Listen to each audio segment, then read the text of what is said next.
start. So this past Southern Hemisphere summer, I was in my home country of COVID-free Aotearoa, New Zealand, a time where travellers couldn't get in and restless souls could not get out. The way I saw it, there was only one thing to do. I would walk the length of New Zealand on Te Araroa. Out of this world. Come on,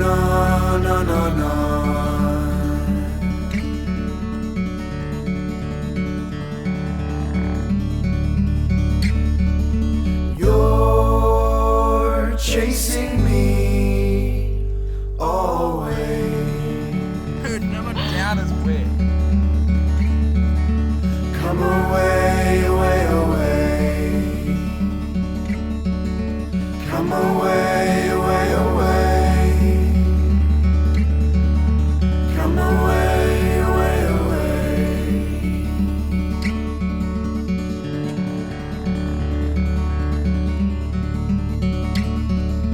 You're chasing me away. Kia ora. Hello. It has been a while. On November 27th, 2020, I set off on my 3,000 kilometer trek of Te Araroa, and on March 28th, 2021, I got to the end. So it's actually been about 2 months since I've been back. So to ease back into this land of YouTube, I decided to do a good old-fashioned post-trail Q&A, which is why we're here. And you may be wondering where am I? I'm actually currently in my grandparents' attic. Sorry, Grandpa. It's not for aesthetic reasons, it's literally the only quiet place I can film where I am. I mean, it's clearly not aesthetic anyway. Okay, so the most asked question by far, before I started, while I was walking, and when I finished, was when are the trail films coming? Well, I can't give you a specific answer just yet. I guess I'll let you in on the 3 things I've been revolving around my head, which have been: do I make one big film, one long doco about it? Do I do another YouTube series? And how the heck am I gonna pay bills if I wanna, dive into this and do it full time?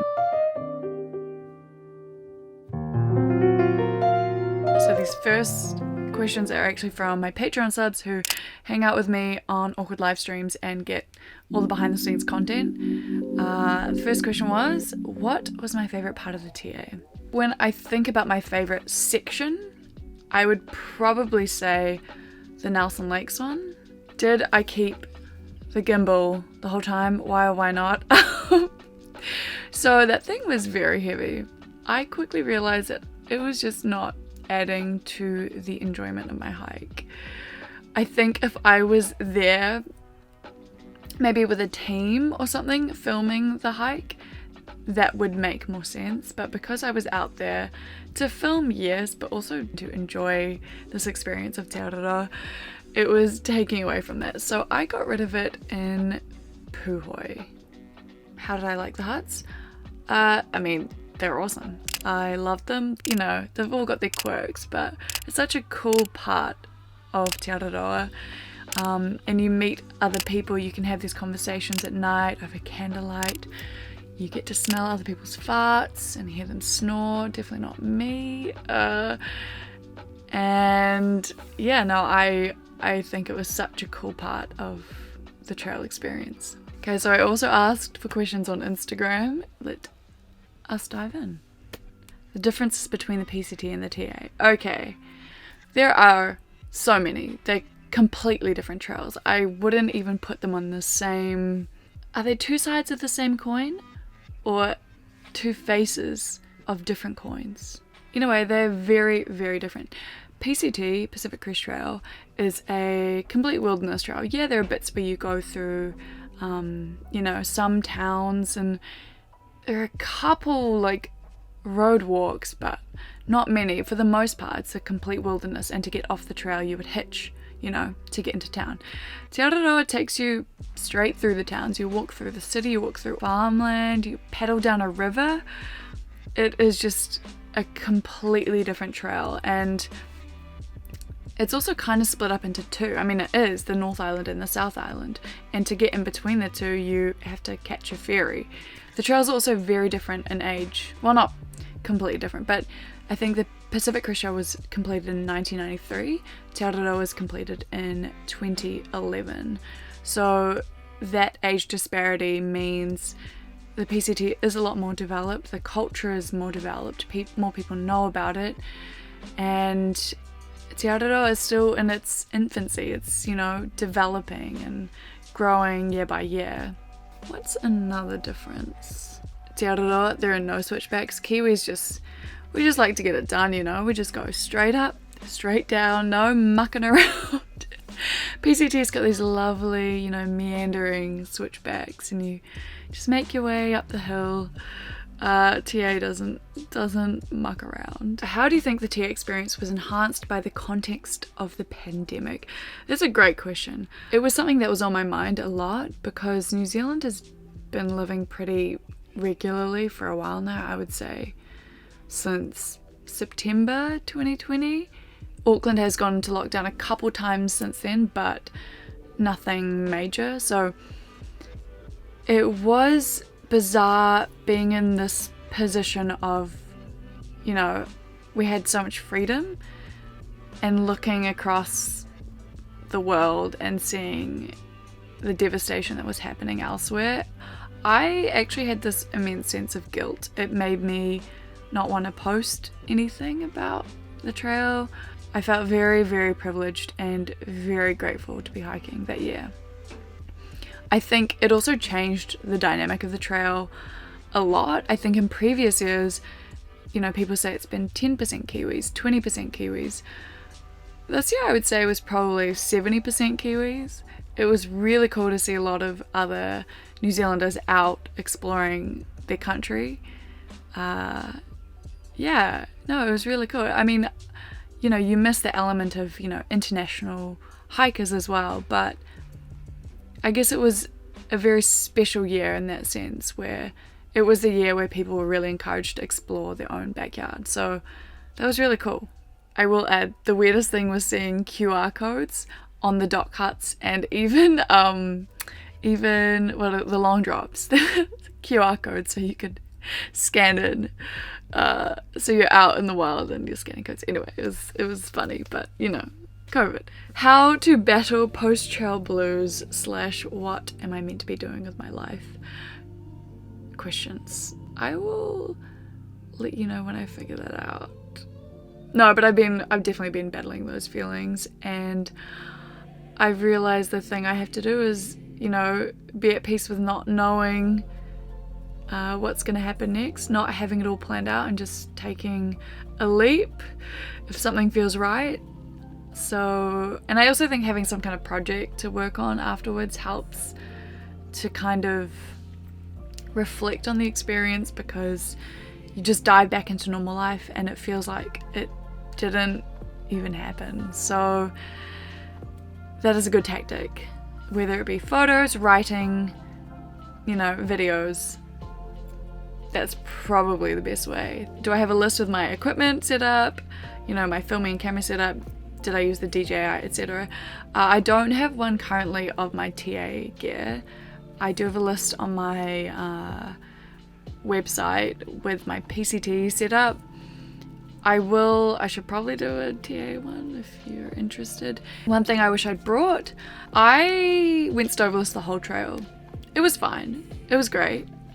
It was fine.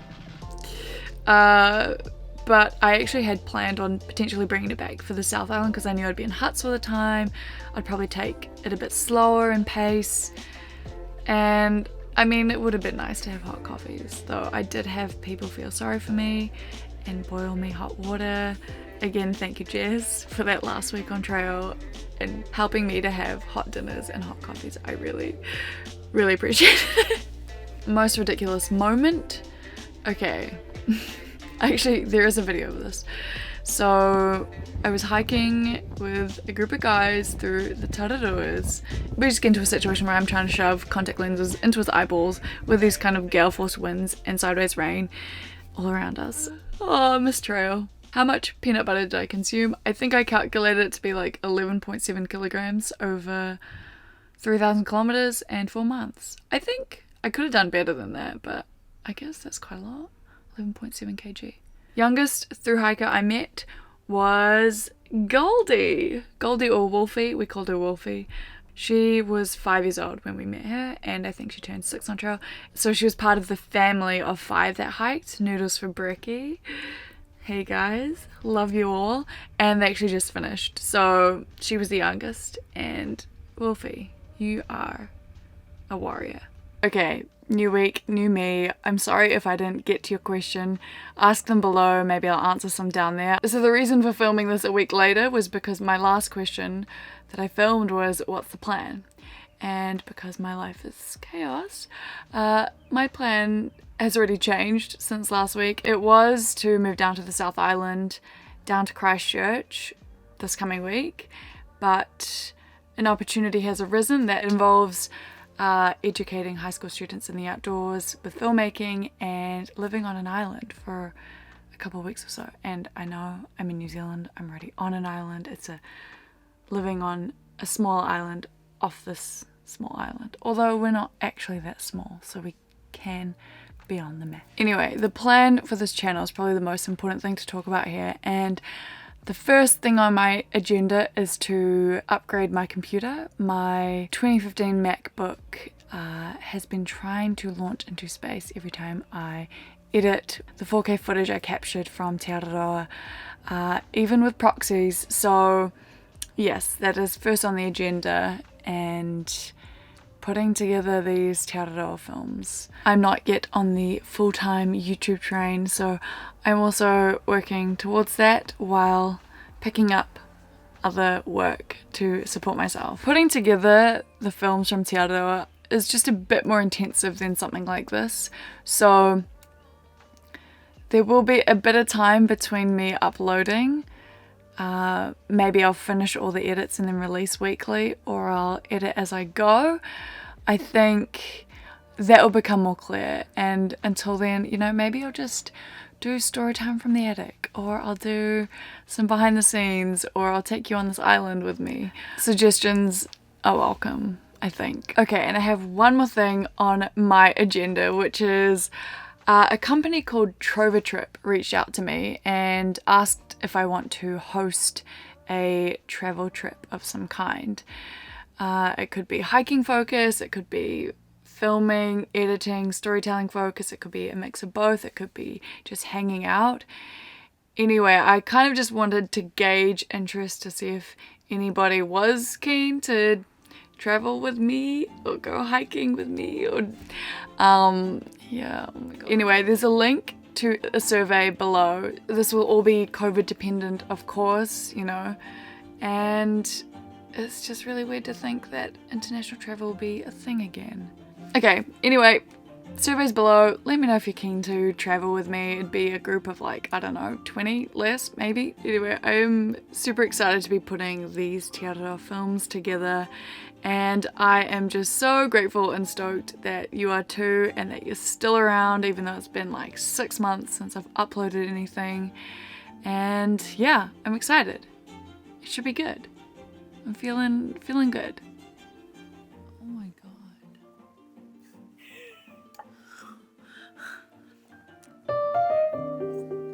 Thank you to Epidemic Sound for sponsoring this video today.